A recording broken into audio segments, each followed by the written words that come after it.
ಹಿಂದೂ ಸಂಘಟನೆಯ ಎಲ್ಲ ಕಾರ್ಯಕರ್ತರೇ ಬಂಧುಗಳೇ, ಕಳೆದ ಕೆಲವು ತಿಂಗಳುಗಳಿಂದ ಉಡುಪಿ ಜಿಲ್ಲೆ ಮತ್ತು ಇಡೀ ರಾಜ್ಯಾದ್ಯಂತ ಕಾಂಗ್ರೆಸ್ ಸರ್ಕಾರದ ಕುಮ್ಮಕ್ಕಿನ ಕಾರಣಕ್ಕೆ ಬಹಳ ದೊಡ್ಡ ಪ್ರಮಾಣದಲ್ಲಿ ಹಿಂದೂ ಸಂಘಟನೆಯ ಕಾರ್ಯಕರ್ತರನ್ನ ಗುರಿಯಾಗಿಸಿಕೊಂಡು ಪೊಲೀಸ್ ಇಲಾಖೆ ಮೊಕದ್ದಮೆಗಳನ್ನು ದಾಖಲಿಸ್ತಾ ಇದೆ. ಈ ಸರ್ಕಾರ ಅಧಿಕಾರಕ್ಕೆ ಬಂದ ನಂತರ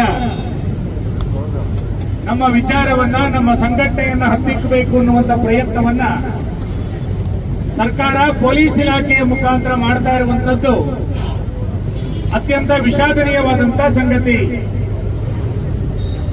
ನಮ್ಮನ್ನ ಎದುರಿಸಲಿಕ್ಕೆ ಆಗದೇ ಇರುವಂತಹ ಕಾಂಗ್ರೆಸ್ ನಮ್ಮ ವಿಚಾರಕ್ಕೆ ಬಹಳ ದೊಡ್ಡ ಪ್ರಮಾಣದಲ್ಲಿ ಬೆಂಬಲಗಳು ಸಿಗ್ತಾ ಇರುವಂತಹ ಸಂದರ್ಭದಲ್ಲಿ ನಮ್ಮ ಕಾರ್ಯಕರ್ತರನ್ನ ಕೇಸುಗಳನ್ನ ಹಾಕಿ, ಮೊಕದ್ದಮೆಗಳನ್ನ ಹಾಕಿ ನಮ್ಮ ಹಿಂದುತ್ವದ ವಿಚಾರವನ್ನ ತಡಿಬಹುದು ಅನ್ನುವಂತ ಭ್ರಮೆಯಲ್ಲಿ ಕಾಂಗ್ರೆಸ್ ಸರ್ಕಾರ ಇವತ್ತು ಕೆಲಸ ಕಾರ್ಯಗಳನ್ನು ಮಾಡ್ತಾ ಇದೆ.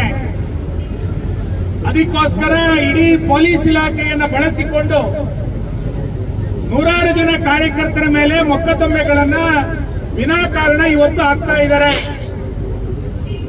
ನಾನು ಪೊಲೀಸ್ ಇಲಾಖೆಗೆ ಮತ್ತು ಸರ್ಕಾರಕ್ಕೆ ಕೇಳ್ತೇನೆ, ಕಳೆದ 1 ವರ್ಷದ ಅವಧಿಯಲ್ಲಿ ನಮ್ಮ ಸಂಘಟನೆಯ ಕಾರ್ಯಕರ್ತರಿಂದ ಎಲ್ಲಿ ಅಶಾಂತಿ ನಿರ್ಮಾಣ ಆಗಿದೆ? ಯಾವ ಗ್ರಾಮದಲ್ಲಿ ಶಾಂತಿ ಕದಡುವಂತಹ ಪ್ರಯತ್ನವನ್ನ ಹಿಂದೂ ಸಂಘಟನೆಯ ಕಾರ್ಯಕರ್ತರು ಇವತ್ತು ಮಾಡಿದ್ದಾರೆ? ಯಾವುದೇ ಘಟನೆಗಳಿಲ್ಲದೆ ಇಲ್ಲ, ಯಾರೂ ಕೂಡ ಸಾರ್ವಜನಿಕರು ದೂರುಗಳನ್ನ ಕೊಟ್ಟಿಲ್ಲ. ಏಕಾಏಕಿಯಾಗಿ ಕಾಂಗ್ರೆಸ್ಸಿನ ಕೈಗೊಂಬೆಯಂತೆ ಪೊಲೀಸ್ ಇಲಾಖೆ ಕೆಲಸವನ್ನ ಮಾಡ್ತಾ ಇರುವಂತದ್ದು ಪೊಲೀಸ್ ಇಲಾಖೆಗೆ ನಾಚಿಕೆ ಆಗುವಂತ ಸಂಗತಿ. ಕಾಂಗ್ರೆಸ್ ಆದ್ರೆ ಅದರ ವಿರುದ್ಧ ಪ್ರತಿಭಟನೆಯನ್ನು ಮಾಡಬೇಕು ಅನ್ನುವ ಕಾರಣಕ್ಕೋಸ್ಕರ ಇವತ್ತಿನ ಈ ಪ್ರತಿಭಟನೆ ನಡೀತಾ ಇದೆ ಬಂಧುಗಳೇ. ಮಂಡ್ಯದಲ್ಲಿ ಗಣೇಶೋತ್ಸವದ ಮೇಲೆ ಕಲ್ಲು ತೂರಾಟ ನಡೀತು. ನಾನು ಆ ಸ್ಥಳಕ್ಕೆ ಭೇಟಿ ಕೊಟ್ಟಿದ್ದೆ. ಯಾರು ಕಲ್ಲು ತೂರಾಟವನ್ನ ಮಾಡಿದರೆ ಅವರ ಮೇಲೆ ಮೊಕದ್ದಮೆಗಳನ್ನ ಸರ್ಕಾರ ಮಾಡಲಿಲ್ಲ. ಬದಲಾಗಿ ಗಣೇಶನನ್ನ ಯಾರು ಇಟ್ಟಿದ್ರು ಆ ಗಣೇಶೋತ್ಸವ ಸಮಿತಿಯವರ ಮೇಲೆ ಸರ್ಕಾರ ಮೊಕದ್ದಮೆಗಳನ್ನು ದಾಖಲು ಮಾಡಿತು. ಗೃಹ ಸಚಿವರು ಹೇಳ್ತಾರೆ ಇದೊಂದು ಸಣ್ಣ ಘಟನೆ ಅಂತ. ಶಿವಮೊಗ್ಗದಲ್ಲಿ ಆದಂತಹ ಘಟನೆ ಗೃಹ ಸಚಿವರಿಗೆ ಅದೊಂದು ಸಣ್ಣ ಘಟನೆ ಅಂತ ಅನ್ನಿಸ್ತು. ರಾತ್ರಿ ಹಿಂದೂಗಳ ಮನೆಗಳ ಮೇಲೆ ಕಲ್ಲು ತೂರಾಟವನ್ನು ಮಾಡಿ ಯಾರು ಮುಸಲ್ಮಾನ್ ಗೂಂಡಾಗಳು ಓಡಾಟವನ್ನು ಮಾಡಿದ್ರು ಅದನ್ನ ಗೃಹ ಸಚಿವರು ಹೇಳ್ತಾರೆ ಇದೊಂದು ಸಣ್ಣ ಘಟನೆ ಅಂತ. ಬಹಳ ಆಶ್ಚರ್ಯ ಅಂತ ಕೇಳಿದ್ರೆ, ಉಡುಪಿ ಜಿಲ್ಲೆನಲ್ಲಿ ಹಿಂದೂ ಜಾಗರಣ ವೇದಿಕೆ ಬಜರಂಗ ದಳದ ಕಾರ್ಯಕರ್ತರ ಮೇಲೆ ಮೊಕದ್ದಮೆಗಳನ್ನು ಹಾಕುವಂತ ಸರ್ಕಾರ, ನಮ್ಮ ಮೇಲೆ ಸೋಮೋಟೋ ದಾಖಲು ಮಾಡುವಂತ ಕಾಂಗ್ರೆಸ್ ಸರ್ಕಾರ, ಹುಬ್ಬಳ್ಳಿಯಲ್ಲಿ ಪೊಲೀಸ್ ಸ್ಟೇಷನ್ ಮೇಲೆ ಬೆಂಕಿ ಹಾಕದಂತರ ಕೇಸುಗಳನ್ನ ವಾಪಸ್ ತೆಗೆಯುತ್ತೆ ಅಂತಂದ್ರೆ ಈ ಸರ್ಕಾರದ ಆದ್ಯತೆ ಯಾವುದು ಅನ್ನುವಂಥದ್ದು ಸ್ಪಷ್ಟ ಆಗುತ್ತೆ. ಪೊಲೀಸ್ ಸ್ಟೇಷನ್ ಮೇಲೆ ಕಲ್ಲು ತೂರಾಟವನ್ನು ಮಾಡಿದಂತವರಿಗೆ, ಪೊಲೀಸ್ ಜೀಪಿನ ಮೇಲೆ ಬೆಂಕಿ ಹಾಕಿದಂತಹ ಮುಸಲ್ಮಾನ್ ಗೂಂಡಾಗಳ ಕೇಸನ್ನ ಸರ್ಕಾರ ವಾಪಸ್ ತೆಗೆದುಕೊಳ್ಳುತ್ತೆ. ಶಾಂತಿಯುತವಾಗಿ ಪ್ರತಿಭಟನೆಗಳನ್ನು ಮಾಡಿದ್ರೆ, ಹಿಂದುತ್ವದ ಪರವಾದಂತಹ ಧ್ವನಿಗಳನ್ನು ಎತ್ತಿದ್ರೆ ಅಂತ ಕಾರ್ಯಕರ್ತರ ಮೇಲೆ ಉಡುಪಿ ಜಿಲ್ಲೆಯಲ್ಲಿಯೂ ಕೂಡ ಇಡೀ ರಾಜ್ಯದಲ್ಲಿ ಮೊಕದ್ದಮೆಗಳೆಲ್ಲ ದಾಖಲಾಗುತ್ತೆ ಅಂತಂದ್ರೆ ಪ್ರತಿಭಟನೆಯನ್ನ ಪ್ರಜಾಪ್ರಭುತ್ವದ ಹಕ್ಕಿನಡಿಯಲ್ಲಿ ನಾವು ಪ್ರತಿಭಟನೆಯನ್ನ ಮಾಡ್ತಾ ಇದ್ದೇವೆ. ಅದನ್ನು ಹತ್ತಿಕ್ಕುವಂತಹ, ಅದನ್ನು ದಮನ ಮಾಡುವಂತಹ ಕಾರ್ಯಗಳನ್ನು ನೀವು ಮಾಡ್ತೀರಿ ಅಂತ ಹೇಳಿದ್ರೆ ನಾವು ಯೋಚನೆ ಮಾಡಬೇಕಾಗುತ್ತೆ. ಬಂಧುಗಳೇ, ಇವತ್ತು ನಾವೆಲ್ಲ ಕೂಡ ಪೊಲೀಸ್ ದೌರ್ಜನ್ಯದ ವಿರುದ್ಧ ಯಾವ ಇಲ್ಲಿ SP ಅವರಿದ್ದಾರೆ, ಅವರ ಯಾವ ಹಿಂದೂ ದಮನ ನೀತಿ ಇದೆ ಅದರ ವಿರುದ್ಧ ಪ್ರಜಾಪ್ರಭುತ್ವದ ರೀತಿಯಲ್ಲಿ ಪ್ರತಿಭಟನೆಯನ್ನ ಮಾಡ್ತಾ ಇದ್ದೇವೆ.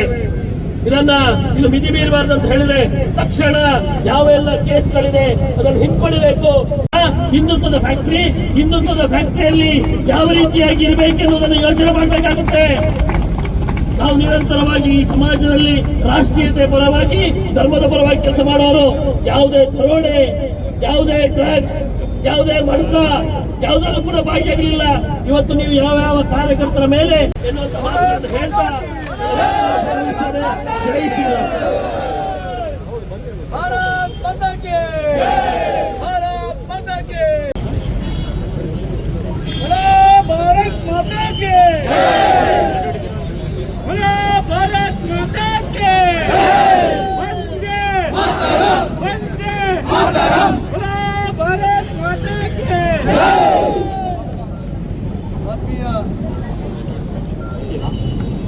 ಆತ್ಮೀಯ ಕಾರ್ಯಕರ್ತ ಬಂಧುಗಳೇ,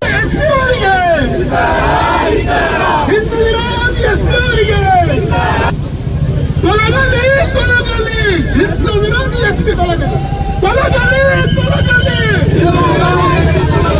ತೊಲಗಲಿ ತೊಲಗಲಿ.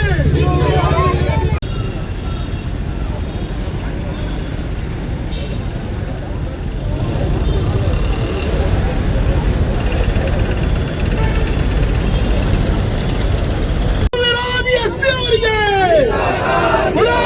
ಭಾರತ್ ಮಾತಾ ಕಿ ಭಾರತ್ ಮಾತಾ ಕಿ ವಂದೇ ವಂದೇ ಹಿಂದೂ ವಿರೋಧಿ ಎಸ್ಪಿ ಅವರಿಗೆ